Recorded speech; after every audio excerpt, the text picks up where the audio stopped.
സാജു തുടരുന്നുണ്ട്.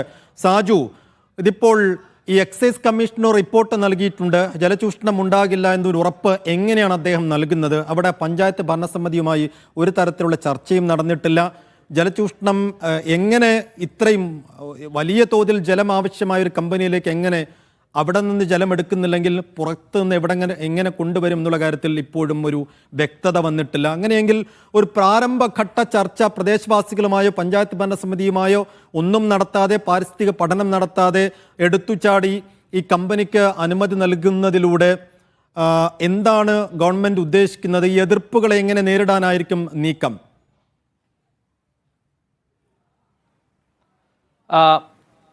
ഇത് നമ്മൾ ആദ്യം തന്നെ മനസ്സിലാക്കേണ്ട ഒരു കാര്യം, ഇതൊരു പ്രാരംഭ അനുമതി മാത്രമാണ്. ഒരു പ്രാരംഭ അനുമതി എന്ന് പറഞ്ഞാൽ സർക്കാർ നയത്തിനനുസൃതമായി ഒരു പദ്ധതി സമർപ്പിക്കപ്പെട്ടാൽ അതിന് പ്രാരംഭ അനുമതികൾ ലഭിക്കും എന്നുള്ളതാണ് വസ്തുത. പിന്നീട് ഒരു വ്യവസായം അതിൻ്റെ നിർമ്മാണ ഘട്ടത്തിലേക്ക് പോകുമ്പോൾ അതിൻ്റെ ഓരോ ഘട്ടത്തിലുള്ള അനുമതി, പഞ്ചായത്തിൻ്റെതടക്കമുള്ള വിവിധ തരത്തിലുള്ള അനുമതികൾ ആവശ്യമായി വരും. അതെല്ലാം പൂർത്തീകരിക്കുന്ന മുറയ്ക്ക് മാത്രമേ നിർമ്മാണ പ്രവർത്തനങ്ങളിലേക്ക് ആ കമ്പനിക്ക് കടക്കാൻ കഴിയൂ എന്നുള്ളത് രാജ്യത്ത് നിലനിൽക്കുന്ന നിയമത്തിൻ്റെ അടിസ്ഥാനത്തിലുള്ള വസ്തുതയാണ്. ഇവിടെ സംഭവിച്ചിരിക്കുന്നത്, സംസ്ഥാന സർക്കാരിന് ഒരു മദ്യനയമുണ്ട്. 2023-24 2022-23 രണ്ട് മദ്യനയങ്ങളെ അടിസ്ഥാനമാക്കിയാണ് ഇതിന് അനുമതി നൽകിയിരിക്കുന്നത്. ഉത്തരവിൽ 2023-24 മദ്യനയത്തെ അടിസ്ഥാനമാക്കി നൽകുന്നു എന്ന കാര്യം വളരെ കൃത്യമായി വിശദീകരിക്കുന്നുണ്ട്. എന്താണ് ആ മദ്യനയം എന്ന് പരിശോധിച്ചു കഴിഞ്ഞാൽ അതിൻ്റെ പൂർണ്ണരൂപവും നമ്മുടെ കയ്യിൽ ലഭ്യമാണ്. അതിൽ ഒരു കാര്യം എടുത്തു പറയുന്നുണ്ട്.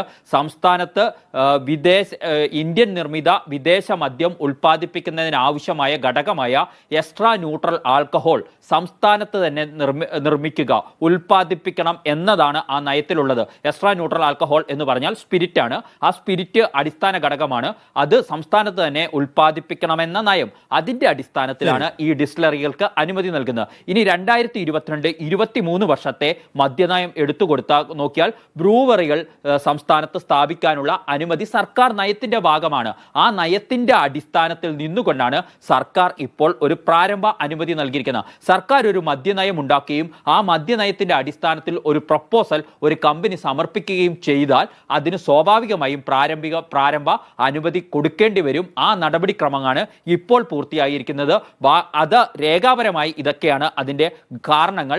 ഇനി നേരത്തെ ചോദിച്ചതുപോലെ നിൽക്കുന്ന ഏറ്റവും പ്രധാനപ്പെട്ട കാര്യം ജലചൂഷണമാണ്. സാധാരണ ഇത്തരം ഡിസ്റ്റിലറികൾക്കെതിരെ എല്ലായിടത്തും എല്ലാ കാലത്തും ഉയർന്നു വരാനുള്ള ആരോപണങ്ങൾ. അതിൽ ഇപ്പോൾ തന്നെ എക്സൈസ് വകുപ്പ് മറുപടി പറഞ്ഞു പോകുന്നത് ഉണ്ട് എന്നാണ് ഈ ഉത്തരവ് വായിക്കുമ്പോൾ എനിക്ക് തോന്നിയിട്ടുള്ളത്. ആ ഉത്തരവിൻ്റെ ആ ഭാഗം ഞാൻ വായിക്കാം. ഇതിനകത്ത് പറയുന്നത്, പരിസ്ഥിതി മന്ത്രാലയം അനുശാസിക്കുന്ന എല്ലാ മാനദണ്ഡങ്ങളും പാലിക്കുമെന്നും ഈ പ്രൊജക്ടിന് ആവശ്യമായ ജലം നൽകുന്നതിന് കേരള വാട്ടർ അതോറിറ്റി അനുമതി നൽകിയിട്ടുണ്ടെന്നും നിലവിലെ നിയമപ്രകാരം റെയിൻ വാട്ടർ ഹാർവസ്റ്റിംഗ് നടത്തി വെള്ളം സംഭരിക്കാനുള്ള പദ്ധതിയും കമ്പനിയുടെ പ്രൊജക്റ്റിൽ ഉൾപ്പെടുത്തിയിട്ടുള്ളതിനാൽ ജലത്തിന്റെ ചൂഷണം പൂർണ്ണമായും ഒഴിവാക്കാൻ സാധിക്കും എന്നുകൂടിയാണ് ഈ ഉത്തരവിൽ വിശദീകരിക്കുന്നത്. അത് എക്സൈസ് കമ്മീഷണറുടെ ഇങ്ങനെ ഒരു റിപ്പോർട്ടുണ്ട്. ആ റിപ്പോർട്ട് എടുത്ത് ഉദ്ധരിക്കുകയാണ് ഇതിനകത്ത് ചെയ്യുന്നത്. മറ്റൊരു അവകാശവാദം, ഇതൊരു മൾട്ടി ഫീഡ് പദ്ധതിയാണ്. അത് മൾട്ടി ഫീഡ് ഉപയോഗിക്കാൻ കഴിയുന്ന പ്രൊജക്റ്റാണ്. ഇത്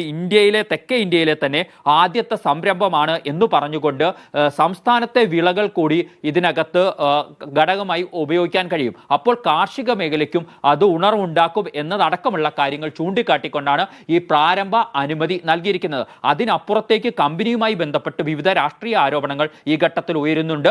അത് ഡൽഹിയിലെ മദ്യ അഴിമതി കേസിലെ ഇവരുടെ പങ്കാളിത്തം സംബന്ധിച്ച കാര്യങ്ങൾ അടക്കമുള്ളവ ചൂണ്ടിക്കാണിച്ചാണ്. പക്ഷേ അതൊന്നും ഒരു സർക്കാരിന്റെ ഉത്തരവിന്റെ നയപരമായ കാര്യങ്ങളിൽ വരുന്നില്ല. അക്കാര്യത്തിൽ കൂടുതൽ വിശദീകരണങ്ങൾ നൽകേണ്ടതും സർക്കാർ തന്നെയാണ്. പക്ഷേ നമ്മൾ ശ്രദ്ധിക്കേണ്ട ഒരു കാര്യം, ടെൻഡർ വിളിച്ചില്ല എന്ന ആക്ഷേപം നിലനിൽക്കില്ല.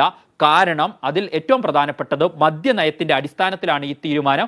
അവിടെ വ്യവസായം ഓരോ പ്രൊപ്പോസലുകളായിട്ടാണ് വരുന്നത്. അത് ഓരോ തീരുമാനം പ്രാരംഭ അനുമതി മാത്രമാണ് നൽകിയത്. ഇനിയുള്ള ഘട്ടങ്ങളിൽ എന്ത് നിലപാട് പഞ്ചായത്തൊപ്പം സർക്കാരും സ്വീകരിക്കും എന്നുള്ളതും കൂടി കണ്ടറിയണം. KR സാജുവാണ് വിശദവിവരങ്ങൾ നൽകിയത്.